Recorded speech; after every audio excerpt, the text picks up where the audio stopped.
The roar of an unfamiliar engine pierced the quiet morning. Seconds later, the front gate of a luxurious Mediterranean-style villa flew open with a screech. 5 men in matching black polo shirts, flanked by 2 uniformed security guards, barged into the property like they owned the place. A dark-skinned woman in silk pajamas stepped onto the grand balcony, blinking hard as if trying to make sense of what was unfolding in her own compound. Before we continue, if you are watching our video for the first time, you're highly welcome to your favorite channel, Elliot Stories. Please bless and support us by hitting that subscribe button, turn on your notification bell to get notified for more heartwarming stories coming your way tomorrow and never miss any. Share to friends who love stories filled with twists and good morals, and also to loved ones who value respect, equity, and justice no matter the cost. Where are you watching from? Please tell us in the comments. We love seeing how far our story travels. And to other beautiful and hard-working YouTubers, let's interact in the comment section. I hope to see you soon. We also want to appreciate our unique constant viewers, our highly esteemed subscribers, lovely new viewers, and our first-time subscribers for being part of our beautiful journey daily. You are trespassing on private property, the taller man announced with corporate detachment, waving a stack of documents. We've been instructed to reclaim this house on behalf of Castle Holdings Limited. You have 30 minutes to vacate. The woman's eyes narrowed. Trespassing? This is my home. Her voice cracked, but not with fear, with disbelief. Her name was Valerie Monroe. Born in the swampy outskirts of Delta State, she was raised by a single mother who sold firewood to keep them fed. Valerie had once bathed in rainwater and gone to school barefoot. By age 16, she was pregnant, alone, and nearly homeless. Fast forward 2 decades and she had become the owner of one of the most envied properties in the exclusive Beverly Courts neighborhood. That villa, white walls, glass spiral staircases, infinity pool, wine cellar, Palmline Drive, was not just her home, it was a symbol of everything she fought tooth and nail to become. Now strangers were trying to tear that symbol away. Valerie rushed downstairs. "I need to speak with your superior," she demanded, holding her phone up to record the confrontation. We're only following instructions. Please cooperate." Instructions from who? The men ignored her and began sealing off the main entrance. One of them walked straight into her living room and began unplugging appliances. She tried calling her lawyer, Victor, but the call didn't go through. Desperate, she rang her bank. After 20 minutes on hold, she finally reached someone. Their response made her heart drop. "Ms. Monroe, your mortgage was reportedly sold to Castle Holdings 3 months ago. We sent notices through email." "What email? Which notice? I never missed a payment." She hung up and dashed upstairs, yanking open a drawer stuffed with neatly sorted financial records. Her eyes scanned the pages. Everything was paid, on time, and accounted for. Something didn't add up. She stormed outside, phone still rolling. "Get your hands off my property."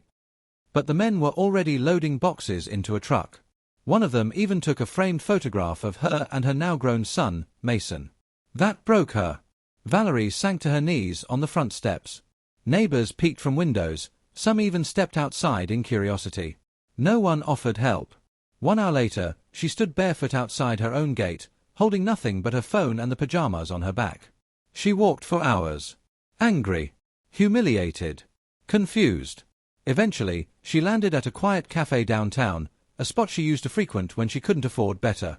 She sat in a booth in the corner, her mind spinning. She didn't cry. Valerie had cried enough in life. What she needed now was clarity. She opened her laptop, still in her handbag, and began digging. Who were Castle Holdings? Why was her home suddenly repossessed without notice? Then she saw it. A new director had joined the board of Castle Holdings barely 5 months ago, a familiar name, Dean Lennox. Her ex-business partner. A man she once trusted.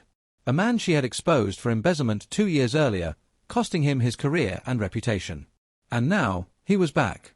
Seeking revenge. She kept reading. 3 shell companies, all linked to Castle Holdings. 2 of them had ties to mortgage portfolios.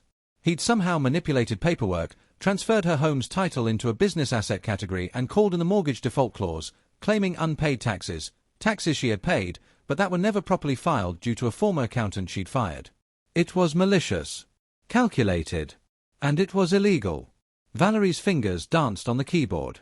She began documenting everything. Emails, invoices, timestamps, digital receipts.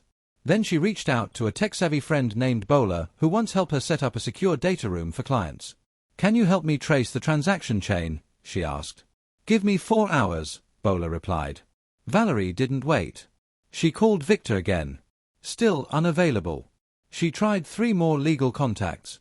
Finally, a young upstart named Janice picked up. Valerie explained everything. "Meet me tomorrow," Janice said. "I'll bring 2 colleagues. We're going to bury them in evidence." That night, Valerie didn't sleep.